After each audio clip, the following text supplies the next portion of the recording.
Hey guys, good morning and જય શ્રી કૃષ્ણ. કેમ છો બધાય? તમારા બધાયનું સ્વાગત છે મારા નવા વ્લોગમાં. અને મમ્મી ટમેટા ક્યાંથી લઈ આવી? એકદમ લાલ લાલ અને ફ્રેશ ટમેટા છે. જોતાની સાથે જ મોઢામાં પાણી આવી જાય. અને જોવો કેટલા બધા લીધા. હું બેસી ગઈ છું રસોઈના કામ માટે, કારણ કે આજની રસોઈ મારે જ કરવાની છે. આજે હું શાક, દાળ, ભાત બધું બનાવવાની છું. ઈ પાછું બીજી વખત હો. મેં દાળ ભાત તો કોઈ દી બનાવ્યા નથી. જોઈએ ટ્રાય મારું છું, પણ મમ્મી સાથે છે એટલે કઈ વાંધો નહીં આવે. તો તમારા બધાયનું વેલકમ છે મારી બીજી રસોઈમાં. તો આવો સાથે મળીને બનાવીએ રસોઈ.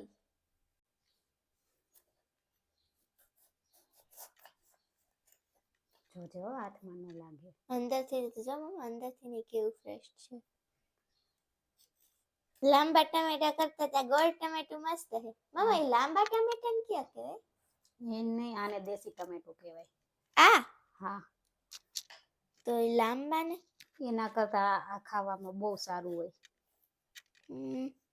આપણે વધારે પડતા જ્યાં સુધી દેશી મળે ને ત્યાં સુધી ઈ ટમેટું કોઈ ખાય નહીં. વાહ, સારું. જોજો મામા હાથમાં ઝીણું ચાકુ કટિંગ નો લાગી કરવાનું જાય. છે કે જાડું? માપે માપે. આવું? હા. આમ જો આમે બધું રેડી કરીને રાખી દીધું છે. હવે દાળ ઉકળી જાય ને એટલે બધું નાખી દઉં. આને શું કહેવાય મમ્મી? આનું નામ મને ભૂલાઈ ગયું છે. આ મમ્મીએ મને દાળમાં નાખવાનું કીધું હતું, એનું સ્પેશિયલ છે. ફૂલ જેવું જો કેવું મસ્ત છે.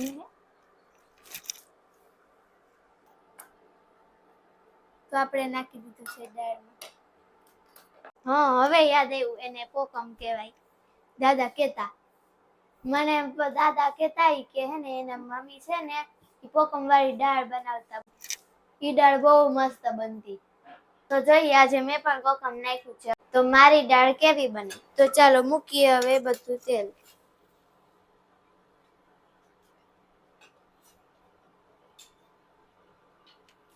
તરવી છે ને એટલે મેં બધું તેલ નાખી દીધું. આનું પેકિંગ ખોલી મેં તૈયાર રાખી દીધું છે. હવે તેલ આવે ને તરી નાખું. આપણા પાપડ તરાઈને રેડી થઈ ગયા છે. ચાલો હવે દાળ વઘારી નાખું. આ છે રાઈ અને મેથી. આનાથી હું વઘાર મારવાની છું.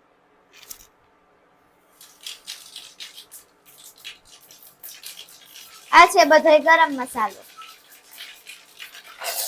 આમાં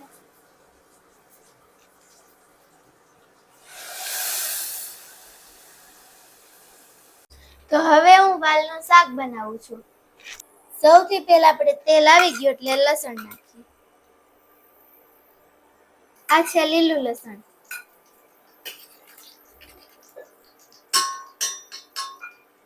હવે એમાં થોડી રાઈ નાખશું. થોડું આખું જીરું, હિંગ અને હળદર.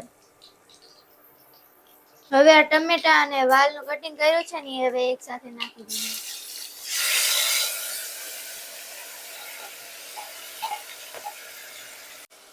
બીક બહુ લાગે છે.